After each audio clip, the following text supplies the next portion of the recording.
All right, so our project is on object tracking using optical flow with Kalman filtering.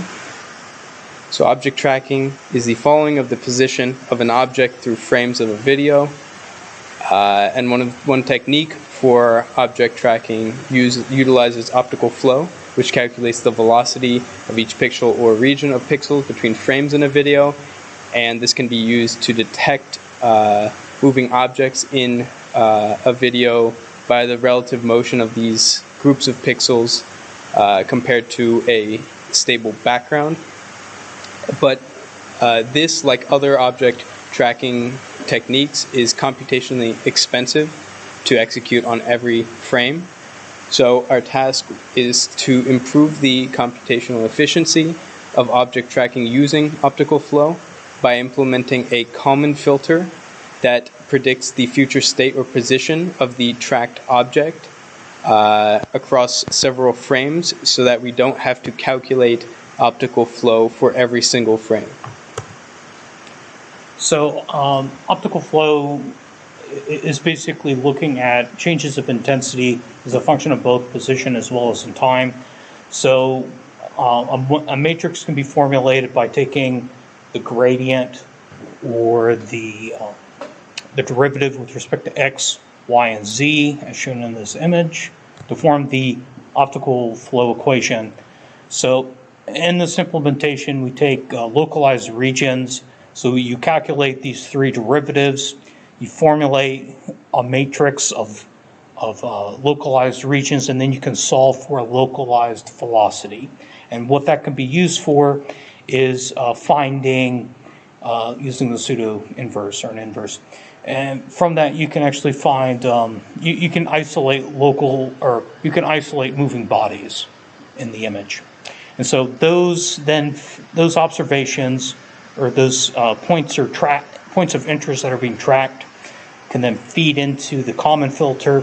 So the Kalman filter implementation is just using a very straightforward constant velocity model, where position and the respective velocities is the state matrix that's being put in, or is the state being determined.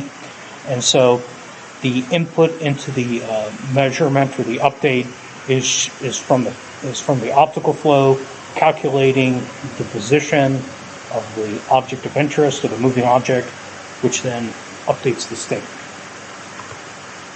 So this is just an example here of this bouncing ball. The red dot is calculated through optical flow of the ball bouncing. The black circle or ring is the Kalman filter. So it's basically chasing the optical flow. So what's interesting about this example is when the ball hits the ground, the optical flow the velocity would be zero because it is changing direction. It's deaccelerating and then reaccelerating in the opposite direction. And so the Kalman filter is there to protect, and that's one of the applications of obscuring, or when the optical flow is not available. So as you can see, this is using our optical flow algorithm on this example where Michael moves from one edge of the screen to the other. So the red dot represents the output of the optical flow, and then the blue circle represents the Kalman filter. So as you can see, the Kalman filter kind of predicts at first where it's going to be, and then as it gets the measurement from the optical flow, it updates itself and kind of corrects to where the red dot is. And then on the right, you can see essentially the output of optical flow. Again, the white pixels represent the pixels that have a higher kind of relative velocity compared to the rest of the pixels. So these white pixels kind of represent Michael in this case because he's the object that is moving. So our project has several kind of implications. I think most certainly because we kind of skip the calculation, the Kalman filter calculation, not the Kalman, the optical flow calculation over every 5 times, this improves the latency. And so any kind of object tracking where low latency is essential this can be used. So one example is VR hand tracking, where you're trying to track the movement of a hand across a video. A second example is if you're in an autonomous vehicle and you're trying to do obstacle detection so that you can predict where an obstacle is and how you can avoid it. This can be used.